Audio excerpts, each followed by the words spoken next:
go.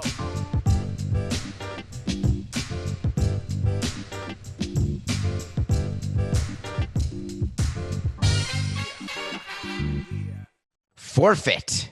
Nothing personal word of the day for Friday, July 23rd, 2021 is forfeit. The NFL sent a memo to all 32 teams. Dear president, owner, CEO, GM, coach, traveling secretary, assistant coach, head trainer, head salesman, ticket salesman, group sales, forfeit is in your future if you don't get vaccinated. I'm going to sum up the memo very quickly. Dear teams, last year was a real problem for us from a revenue standpoint. We need to have games with full attendance. We need to deliver to the networks the games that they're expecting to get on the days they're expecting to get it with the teams they're expecting to have. We can't screw around and switch games to different weeks, switch opponents midweek, switch locations, because it's a whole Megillah with broadcast networks having to go left, right, center, bring trucks, plug in wires. We've got to have the playoffs when we're going to have the playoffs, the Super Bowl, we're going to have the Super Bowl. There cannot be an issue, but we've got a variant. We've got COVID. So here's the plan. Get vaccinated. Love, Roger. P.S.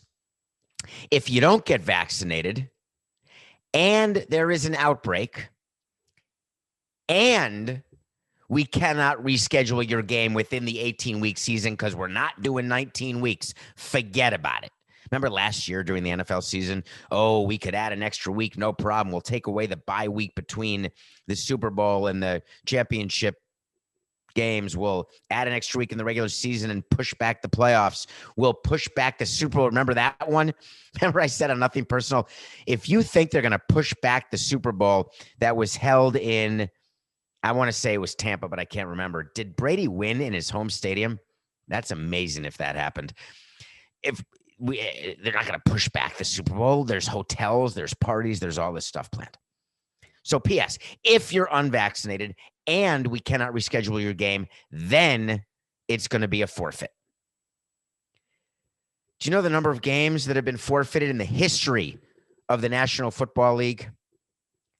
Donut. 0. But these are new times. These are the times of cholera, and there's a lot of love to go around, except if you're in the Buffalo Bills clubhouse. You know, players don't get it. And I'm not anti-player. I just wonder why sometimes players do what they do and say what they say. Not because they should shut up and dribble. I've never thought that. I just wonder why there is such an unbelievable distrust between an employee and an employer. We're not hiding anything from you. You know that we're trying to pay you as little as possible for you to do as much as you can possibly do. That's not a secret. Don't act like owners are the only people who do that. Every single person you all work for is doing the same thing. They are trying to pay you the least amount of money possible for you to do the job you're doing and maybe a tiny bit more. And if anyone else can do what you do as well as you can do it for less money than you do it for, bye-bye. You're gone. Oh, there's loyalty. Family. It's money. It's business. The NFL owners are trying to get players. Now you're going to say, wait a minute. NFL players are different. There's only a few people who can catch a ball, pass the ball, and block people from trying to get the people who have the ball. And on top of that, there's only a few people who can kick the ball either with their foot or with some guy holding it. And only a few people can hold it with one finger on top. You may be right, but I'm not crazy.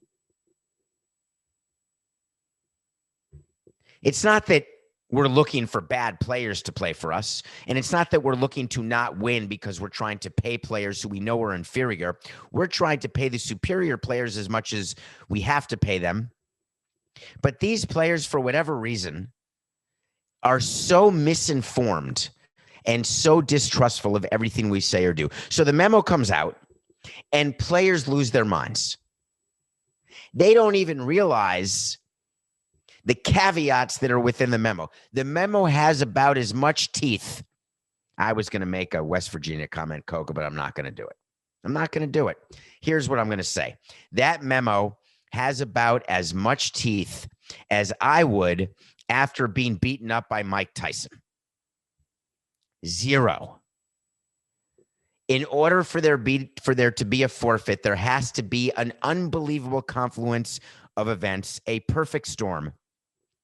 But what the memo was meant to do was to tell teams, to tell players, you better forfeit. Now, what people in the media are saying is this is unbelievable. Players aren't going to get paid if there's a forfeit. Here's a surprise. Last year, it was the same thing. And by the way, side note, front note, mid note, the players agreed to that last year, that if a game was not played, the players wouldn't get paid. You don't play, you don't get paid. The memo for this year says the same thing. If a game is forfeited and therefore not played, the players will not get paid. Oh, the horror. Players said, that's not fair. DeAndre Hopkins said, I have to question my future in the NFL because of this. Never thought I would say this, but being put in a position to hurt my team because I don't want to partake in the vaccine is making me question my future in the NFL. Listen, I don't mind going out and eating chicken wings at a strip club till 4 a.m. I don't mind getting stoned, maybe doing a line and an occasional dose of Molly with maybe a shroom or two. I don't care if I'm concussed. I'm not going to say a word. I'm going to keep going. And I really don't care if I don't run the route as crisply as I should, or if I don't pay attention to the playbook or even listen to what the play is. I know that could hurt my team. That's okay. Put yourself in a position to hurt your team because you don't want to get vaccinated? No. If you don't want to get vaccinated, and that is your choice as a player, it's my choice as a president to wave goodbye to you. Now, there are agents who will say that's against the collective bargaining agreement. You cannot waive a player because they won't get vaccinated. What do you think? I'm stupid? You think I'm going to publicly say I waived you because you won't get vaccinated? I'm going to say I waived you because you're too expensive or you suck. And then you try proving to me that I waived you only because you're not vaccinated. You won't be able to. I'll be able to point to 20 different reasons why I waived you as a player. Explain to me why you don't want to get vaccinated. I just want to know. I'm going to ask, here's what I'm going to do, Coca. Can you get Jonathan Feliciano on the phone? He just signed a new 3-year deal, I think, like $17 million. He's pretty wealthy. See if he's got a burner phone that we can reach him on. I want to get his opinion on the vax because in addition to being a football player, he's also, this is not common. We didn't have any of these on our baseball team. We had definite meteorologists. We did not have any scientists. But Feliciano said it's been proven that COVID was made in a lab and that Fauci is a part of Pfizer. That's why people don't want to get the vaccine. It's sad to come to the realization that you cannot trust your government. Okay, John, you're right. Big pharma. They're no good, right? They're trying to make money. Now, people buy their stock, of course, while complaining about the opioid problem. People buy their stock while complaining about the vaccine problem. I get it. Why do you buy their stock? I assume you buy their stock because you're trying to make money, right? I mean, that would make sense. But for Feliciano to come out and say that just made me smile because, oh, yeah, it's definitely proven that COVID came from a bat in a lab for sure. And Fauci is on the board of Pfizer. As a matter of fact, I just read that Fauci is the CEO of Pfizer, and he's been doing it secretly. They didn't disclose it in any of the SEC required documents. Securities Exchange Commission requires you when you're a public company to release documents, who your shareholders are, your biggest shareholders, who's on your board, but they don't do that. Fauci, I agree, is on the board. There's no doubt about that. I read that too, Jonathan. I think he's more than on the board. I think he is the board. Are you on the Brute Squad? I am the Brute Squad. Wait, you're part of Pfizer? No, I am Pfizer. Cole Beasley, another Buffalo Bills player. Nothing's changed. I'm still living freely. Night, night. Thank you, Cole. Good to hear from you. Stephon Diggs a better wide receiver on the Bills, said accountability equals availability. How do you think the Bills clubhouse is going with all these Bills players? Bills GM, remember Brandon Beane? Remember what he said way back when? We did a segment on this, Coke. I think that he was on the radio, and he said that he would cut any unvaccinated player if it meant that his team could return to its sense of normalcy. We did a great segment on that, and then he had to take it back because the union went crazy. And then Roger Goodell called up the owner of the Bills and called up Brandon Beane, not Billy Beane's brother, Brandon Beane. Wait, is it Billy Beane's brother? It's spelled the same way. I don't think it is. And said, just don't say that. And I said, Brandon, you are moronic. Of course you're going to do that, but you don't say it. He suffered from the Kevin Mather syndrome. Do what you can do and what you're allowed to do. Go right to the edge. Know that you're going to piss off the union, but don't say anything about it. So the memo goes on and talks about what happens when there's a forfeit, and that a team that forfeits only forfeits if it's unvaccinated players who start the outbreak. If a vaccinated player starts the outbreak and a team can't play, it's not a forfeit. They'll reschedule it or try to reschedule it. If they can't reschedule it, then no teams are responsible to pay for the other teams or pay for the money. If you're unvaccinated and you lose a game, you have to pay back the team that was hosting the game the money they'd make. There is a huge financial incentive that teams have to get their players vaccinated. So my plan would be to tell my players, hey, we're giving you your shot of vitamin B12 in your ass like we normally do. We got this from Roger Clemens. The vial is totally fine. Don't worry. It's his wife that does it anyway. And we're going to shoot it right in your bum. Hey, you're vaccinated. Oh, my God. At me at David P. Samson. That's the greatest idea ever. They think they'll be taking steroids or something or some sort of other supplement, and it'll just be the vaccine. And then they'll feel like crap and they won't know why, and then they'll be vaccinated. And then 2 or 3 weeks later, we'll do it again. Or we could do J&J and just do one. Vaccinate people against their will. What kind of country do we live in where that would be allowed? I had to get vaccinations before I went to school. Schools aren't letting you back on campus this fall without being vaccinated, unless you're the coach of Washington State, in which case you don't have to be vaccinated and you can just skip all of your responsibilities. Yeah, he missed media day because he didn't want to get vaccinated, and that's a violation of the protocol to attend media day, so he had to do it via Zoom. I just don't get it. Why can't you just make it a rule? The union is not against this. The union came out with a memo in the NFL because players were going on Twitter and Instagram and losing their minds. They were claiming that I'm going to retire. I'm going to leave the NFL. Then they'll come back. They're going to pull a Mercedes. You'll get to that later. They came out and said, listen, folks, the rules right now this year are basically the same as last year. If games were missed because of COVID-19 outbreak, nobody would have gotten paid. Yeah, we made that point too. The only difference this year is the NFL's decision to impose additional penalties on clubs which are responsible for the outbreak. And the other difference is the availability of proven vaccines. That's your union, Cole. The availability of proven vaccines.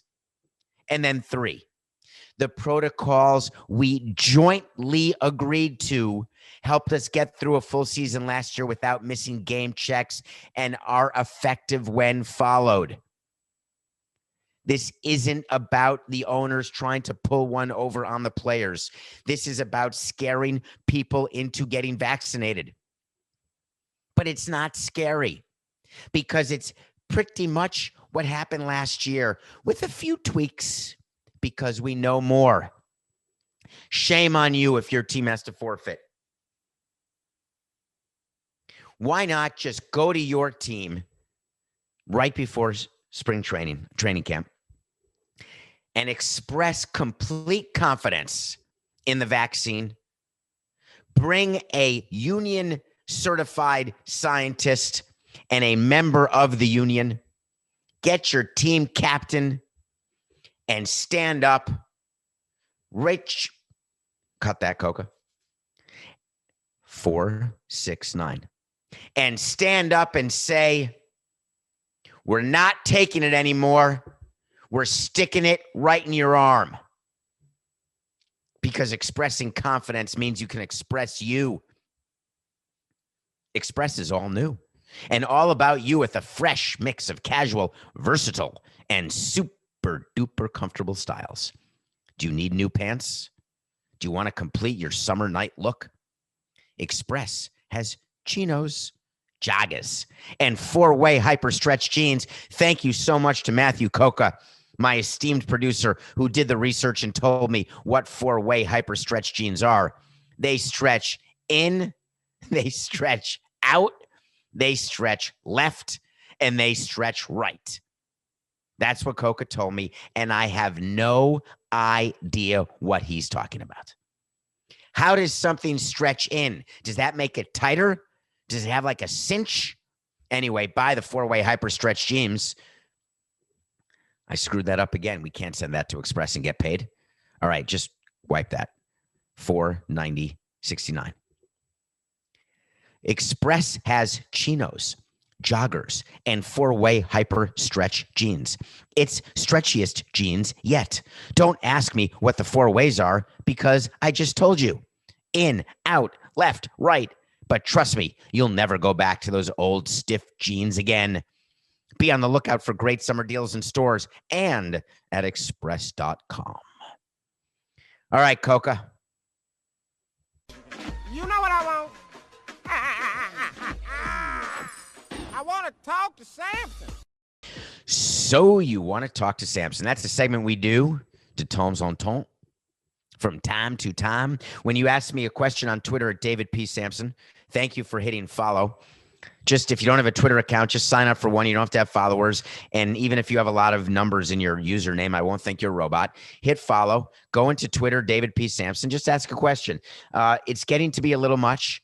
And I was advised by certain advisors who shall remain nameless, not Coca, other advisors, that I should turn DMs off because it is adding to my lack of sleep, because I'm trying to respond and I'm keeping track. And because of my situation, which is a real situation, I don't like having red numbers on my phone at all.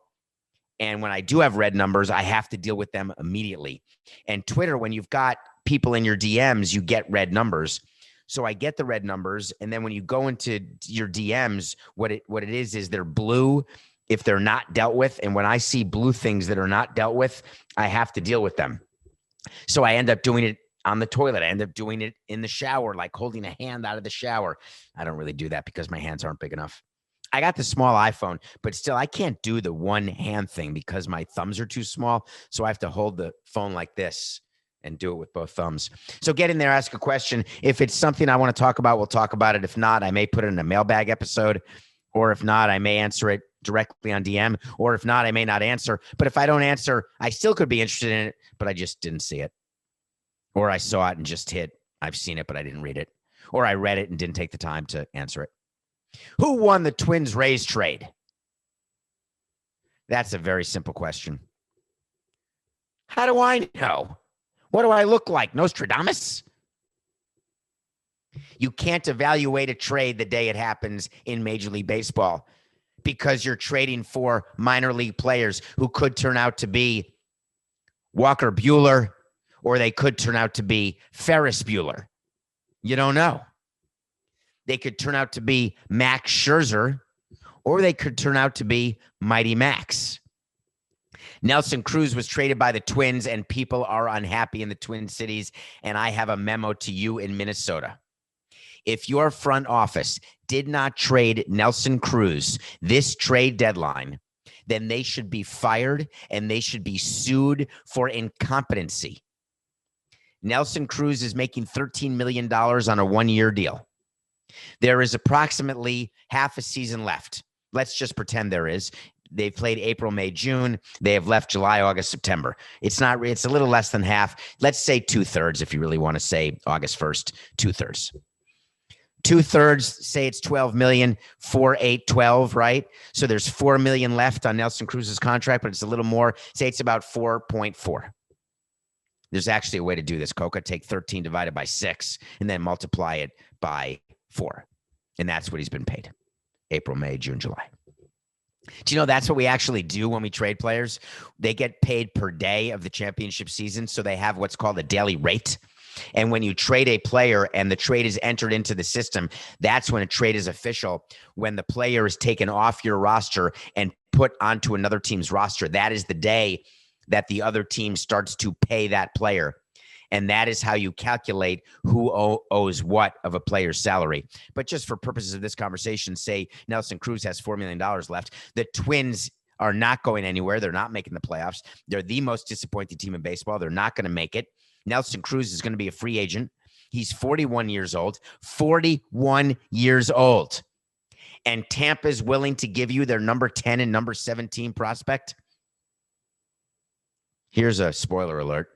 If Joe Ryan and Drew Strotman, who are the two pitchers who went from Tampa to Minnesota, if neither of them make it, it's still a good trade for Minnesota because Tampa is what we're hearing. Sources are telling someone else that Tampa took on the money, which is very bizarre to me that Tampa was willing to take on $4 million and trade its number 10 and number 17 prospect. When Tampa is willing to trade its number 10 and number 17, the odds are that their number 10 and number 17 are not quite good enough and likely won't make it. I hated trading with Tampa because you're going to lose the trade for all intents and purposes. When I saw that the number 10 and 17 prospect went to Minnesota, my assumption was that Minnesota paid down Nelson Cruz a bit, because that's what Tampa does. They give more players to not take on money. We did that too, and that makes perfect sense to do. I don't know why Tampa would take on money. And then I thought about it a little further, went a little deeper, put myself in the shoes of Stuart Sternberg, the owner of the Rays, and I said, he's trying to make a stadium push in Tampa and Montreal, and he's under the mistaken impression that the politicians will open up their wallets if Tampa wins a World Series and that everyone will get excited. We tried that in 2003. It didn't work. Didn't get a deal done for 6 years after that. Maybe he just wants a ring because he hasn't gotten a ring yet. And he feels like this is his best chance because they're only a game back of the Red Sox. The Yankees are an absolute unmitigated disaster. The National League is up in the air. The Detroit Dodgers. The LA Dodgers are not the runaway team that everyone thought, having just lost 3 or 4 to the Giants. They're 3 games behind the Giants, who have the best record in baseball. The Rays are probably saying, hey, we got a shot. We need the bat. And God knows they need the bat. He can play DH. He can play first. They're going to DH him, though. But who won the trade, you're asking? Why are you asking that? Does it matter? I don't get why people do that. I need to know who won the trade. I used to do that when I first got into baseball. I would say to our GM after we made a trade, we really better win this trade. And Jim Beatty would say to me, how are you going to know if we win the trade? And I'm going to say, well, because if the player we traded for isn't good, if Hideki Irabu isn't good, but the guys we traded to the Yankees are like Christian Parker and Ted Lilly and somebody else. We've done this before. I'm nothing personal. I didn't remember it then. Was it Westbrook? Was it Westbrook, Lilly, and Parker by chance? Did we really trade 3 pitchers to the Yankees for Hideki Irabu? I can't remember. I think we won that trade. Hideki was amazing for the Expos. Not. Oh, God, we got to talk about something. All right, we're going to take a break. And then we're going to come back, try to make it through, because we're going to review a movie that you told me to watch. One of you told me to watch just a few days ago, and I watched it, and my mouth was open the entire time. I want to say a word about Greg Knapp, the Jets assistant coach who passed away 5 days after a biking accident. And then we're going to talk about what's going on in Arizona, because you are not going to believe, literally not believe, what the owner of the Diamondbacks did. We'll be right back. Welcome back to Nothing Personal. My name's David Samson. Thank you for making it through the gauntlet of the week, because you've made it to Friday. Yes, you have. I love Fridays. I love when Fridays feel like Saturdays, because then you don't remember that it's a Friday and you think it's a Saturday. Then you get to remember it's a Friday and you still have the weekend in front of you. And I get super psyched when Saturday feels like a Sunday, because then I say, oh my God, it's not Sunday. But then I'm despondent on Sunday. The Sunday scaries. Okay, so I watch a movie every day, and you know that I review a movie or a TV show, and you give me a ton of suggestions when you rate and review and follow Nothing Personal. You also give me movie suggestions, and I appreciate that. Tell your friends I want all your movie suggestions. I keep track of all of them on my phone, and I try to watch them whenever I can. Though this weekend, I'm going to be watching episode 2 of White Lotus, episode 1 of Ted Lasso, but I'm still going to watch movies each day. By the way, side note, Coca, you can stop the clock on this. Ted Lasso is only coming out 1 episode at a time. I thought the entire season was dropping today. I got to wait 1 week for the next episode, and then I'm never going to get into a flow. I feel like Ted Lasso is a binge show, not a what are the things that happen in soap operas, Dynasty and Dallas, when you have a show and then you have another show and there's a thing that happens and you don't know what happens. You have to wait for the next show. God damn it. What is it, Coca? Whatever. Cliffhanger. Got it. That was not Coca, by the way. That was me. Ted Lasso is not a cliffhanger show. I don't want to wait a week. Anyway, someone told me to watch a documentary called Anthropocene, the Human Epoch. It's from a few years ago. And what scientists did is they studied the Earth from 2008 to 2018 or something. They took 10 years and they went all around the globe with drones and with high definition cameras. And they did a movie showing what we as human beings are doing to the Earth and the impact it's having on the Earth. And it's staggering. And what these scientists are trying to do you remember in school what you had to learn for a test and then you forgot because it was only in your short-term memory? And unless you're an anthropologist or unless you somehow are doing this for a living, which unlikely that you are and listening to this show, but we do have a diverse audience, CBS told me. You know all the eras and the epochs, like the Glycine and the Sodium scene and the Aristotle scene and the Plato scene and the Immanuel Kant scene, like all those eras. And then epochs. I put epochs on you. I can't name them. I did like for a 7th grade history test. Anyway, they want to do a new scene. Scene 12, part 4, cut Anthropocene, the human epoch. So I'm making fun of the name because I'm just ignorant in this. I'm not making fun of the movie. Do you know what's going on in Russia? They've got some machines that will knock your knickers off. Literally, you'll be sitting there and poof, they'll be gone. These machines are doing things to the land that I can't even believe. Then they go to Italy and show what they're doing to get marble, all the marble that you want to put in your house, but you can't put in your house because it stains or you can't afford it. Or if you can afford it, you don't want to put it in.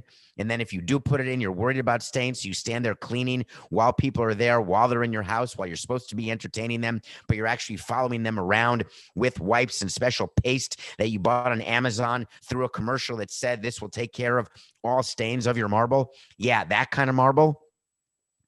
I didn't realize where it came from, actually. It's fascinating to see. Did you know that it's possible by the end of this century there could be no more coral reefs? Do you know in China that they've been working for 20 years on building a seawall, and they're building it because sea level rise is real and happening? It's not like it's a conspiracy. They show you where it is and where it was. And it's not because people are pissing in the ocean. It was sort of a depressing documentary, but it's so beautifully shot that you have to watch it. So to the person who recommended it, thank you. I'm recommending it to you. It was $3.99 on Amazon, but then my card showed that they only charge $1.99. There may have been a Epoch special yesterday when I watched it. Maybe Thursday was day 1 of the Anthropocene human epoch, and that's why the price went down. Or maybe they realize that no one cares because no one's watching it because everyone says it'll be after I die. That's one of the great things, right, about human frailty in the human brain. The number of us who say, That'll be someone else's problem. Don't you feel like crap that you're doing that to your kids or grandkids or great-grandkids? Or what if you don't have kids? You're doing it to someone else's kids. But it won't be your problem. Wouldn't the ultimate irony of heaven and hell be that hell is that you have to actually come back and witness what you've done prior? Like a permanent defending your life? Rest in peace, Greg Knapp. I'm worked up about Greg Knapp's death, an assistant coach for the Jets who passed away after 5 days, never regained consciousness after a bike accident. He's a quarterback's coach and an offensive mind who worked with Peyton Manning and Steve Young, and he was brought in by the Jets to work with Sam Darnold. No, I don't think it could be. I think Sam Darnold was traded. I think he was brought in to work with Mark Sanchez. That must be it. The butt fumble guy. Coca's yelling at me. I know it's Zach Wilson. All right? The point is he was brought in to work, and he never will get a chance. He was riding his bike, and then he was dead. I have a favor to ask. In return for giving you 45 minutes almost every day, there is a vacation coming up at some point in August, but in return for giving 45 minutes every day, you know how much I appreciate that you take 45 minutes out of your day to watch our show and listen to our show, whether it's on YouTube, the Nothing Personal channel, or it's wherever you get your podcasts. I have a favor. When you are driving a car and you are stopped and you are making a right turn and you're looking left, picture what I'm saying. You're stopped and you want to make a right turn. So you're looking left to see whether any cars are coming. And then when no cars are coming, you put your foot on the gas and turn right. Can you do me a favor and look right before you turn?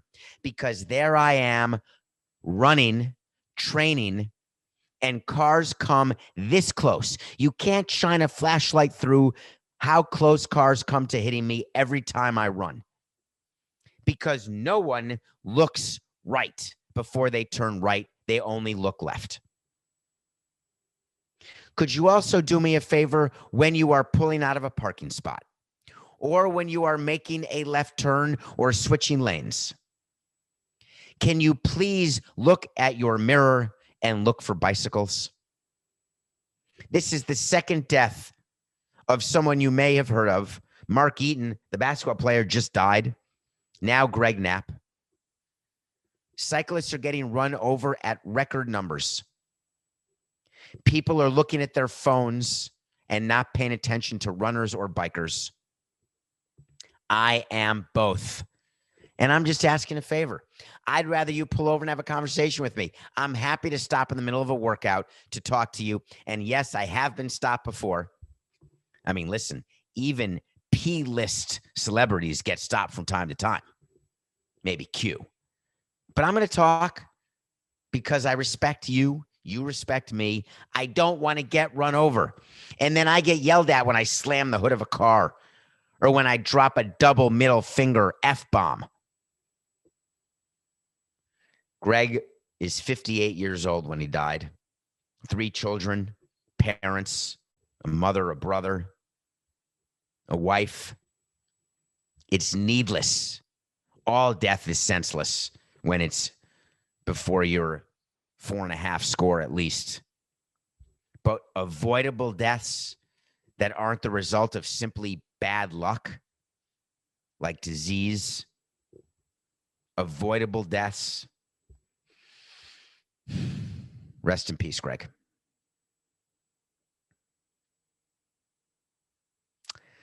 We won a Nothing Personal, Coca.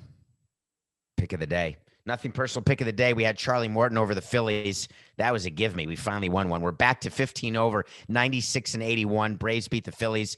I got 3 games for you. Friday, Saturday, Sunday. Baseball, baseball, baseball. You guys are going to be very happy about Saturday and Sunday. Friday's pick tonight is the Chicago Cubs over the Arizona Diamondbacks. Can't wait to talk to you about what an absolute shit show the Diamondbacks are. Zach Gallen is pitching. He thinks he's the number 1 starter. He's more like a number 4. The Cubs are in sell mode. They're trying to decide, are they trading Chris Bryant, Anthony Rizzo, Javi Baez, 2 of the 3, 1 of the 3, 3 of the 3, none of the 3. They will trade 1 of the 3, plus Kimbrel for sure. The Cubs will sell. Jed Hoyer, however, is taking his time because he's nervous. It's his first deadline as the president of baseball operations. And when you have your first deadline as president of baseball operations, you want to prove that you have made it out from under Theo's shadow. And you don't want to screw up and lose a trade. But I think Jed will listen to the show today and know the only losing trade is when you don't make the trade. Cubs over the Diamondbacks. Saturday, Red Sox, Yankees are playing. They started their series yesterday. It was quite a start to the series. Yankees had it. They had it. And then 4 wild pitches later, they lost it. Nathan Eovaldi is pitching the All-Star. And Nathan Eovaldi was a Marlin. We traded for him. Unbelievable fastball. And now he's developed a secondary pitch, a breaking ball. He's got a changeup. He throws 98. He got through Tommy John. He's turning out to be the ace of the Red Sox for now. He's pitching like a 1-2. He's going against Talon, the Kluber-Talon connection with the Yankees, who's pitching like a 4 or a 5. The Red Sox will win the game. And then Sunday, we have 2 All-Stars going. Padres, Marlins. Yu Darvish is pitching against my guy, Trevor Rogers. And hold on one second. I'm recording the show. I'll call you right back, okay? And so that was CBS Sports HQ, Coke. Is anything major happening right now? Is there something big time happening that I'll have to go live on HQ? Has there been a trade? What do you got, Coca? Anything? Or were they just calling to say hello? In any case. So Darvish over Rogers. 2 All-Stars. Okay. Oh, there is breaking news. Hold on. I'm checking my phone. This is happening right now. Right now. Breaking news. How long are we done, Coca? We got 10 minutes. 10 minutes. I'm telling CBS 10 minutes. Oh, my God. Cleveland Indians have a new name? The Cleveland Chris Pratts? No. The Cleveland Schwarzeneggers? No. The Cleveland Guardians? We are the Guardians of the Galaxy. The Cleveland Guardians. What is the provenance of that name? They did a whole study. Oh, I get it. They're guardians of the American dream. They're going so far away from Indians, saying that we are going to guard the relationship with Native Americans. There must be a reason why they're the guardians. I just don't know what it is. It's hardly breaking news. I wonder what their logo is going to be. I wonder if it'll be like Bradley Cooper as what did he play? The raccoon? Okay, next. Darvish over Rogers, all-star teammates, whatever. Okay, we got to talk about Ken Kendrick. We have to, because this is so unbelievable. Before we do, I got to get the wait to sees out there, Coca, so I want to reverse that order if you don't mind. Wait to see is when we tell you something's going to happen, and when it does, we say it. When it doesn't, we revisit it. Yesterday, remember when Yerman Mercedes retired? Guess what? We said wait to see. He's not retiring. Guess what happened last night? Surprise. He was in uniform for his team, the White Sox AAA team in Durham. And Mercedes deleted his Instagram post and said, I'm back. We hardly missed ye, Yermin.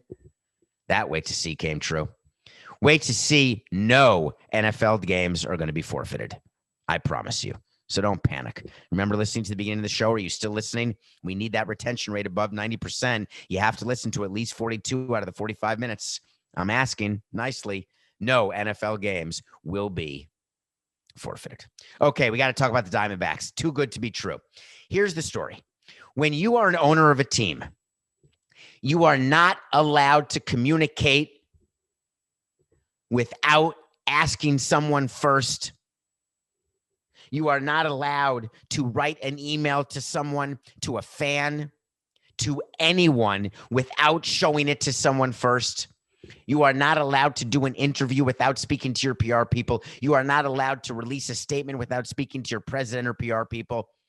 Owners do not have the ability or the nuance to understand that their level of entitlement, their level of largesse, their level of ego doesn't always translate.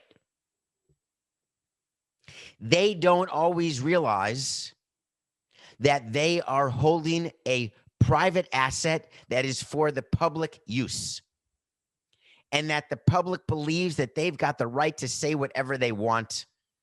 And while it may hurt your feelings, if you don't have a thick skin, you're not going to make it as an owner. You're going to be miserable. DBR, despondent beyond repair. You're going to make everyone who works for you miserable. And then you're going to make us walk behind you, shoveling the shit that you are laying down because of what you do.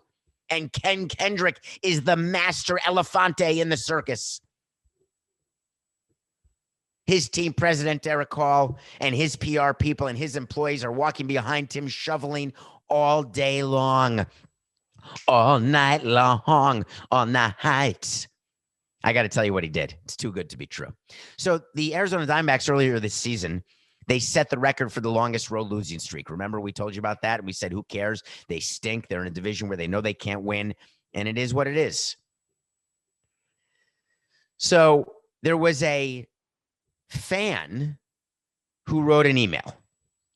He was a fan and he tweeted something. So the Arizona Coca 469. So there's a fan who sent out a tweet.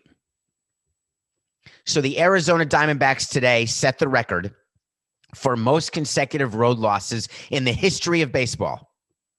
In spring training, we said this team is non-competitive and an insult to fans. Ken Kendrick needs to sell the team to someone who cares, or don't expect us to care.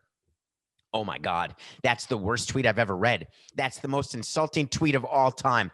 I cannot believe that someone said that about Ken Kendrick. He must have been so sad. His feelings must have been very, very hurt. It must have pierced his corporate veil. So he responded. Turns out the person who sent the tweet worked at a law firm that represents the Diamondbacks in certain matters. And Ken Kendrick thought to himself, you know what? I am a client of that firm. There's a member of the firm saying something negatively about my team and about me. That's not good. So he got on his AOL account. Enough said. Dean Short, who's a guy who works with the guy who tweeted, emailed your comments that were printed in the Arizona Republic regarding the Diamondbacks and me. Of course, I don't subscribe to that publication or have any respect for you and your self-serving public statements. However, my reaction to your comments is that you are an arrogant asshole.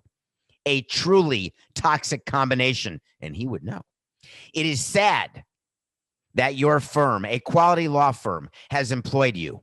I suggest that if our paths ever cross, which I hope they won't, you should expect a very unfortunate outcome. P.S. I suspect if my dear friend Mike were still with us, he would kick you out of the firm. Surprise, the lawyer who sent the tweet, who is the former attorney general of Arizona, by the way, was fired from the law firm. The law firm had to come out and make a statement saying, we didn't fire him because Ken Kendrick told us to. We didn't fire him because of the email or the tweet that he sent. We're not going to tell you why we fired him. Ken Kendrick called that firm and said, we give you $500,000 a year, $1 million a year. You want us to keep giving your firm business? You better get rid of that guy.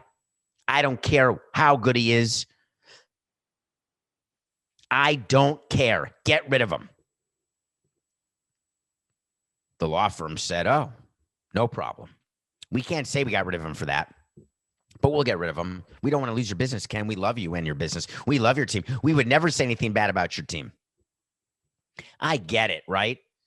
I would be very unhappy if a company doing business, a vendor of ours, who we pay money to, would say something bad about our owner or about me or about our team.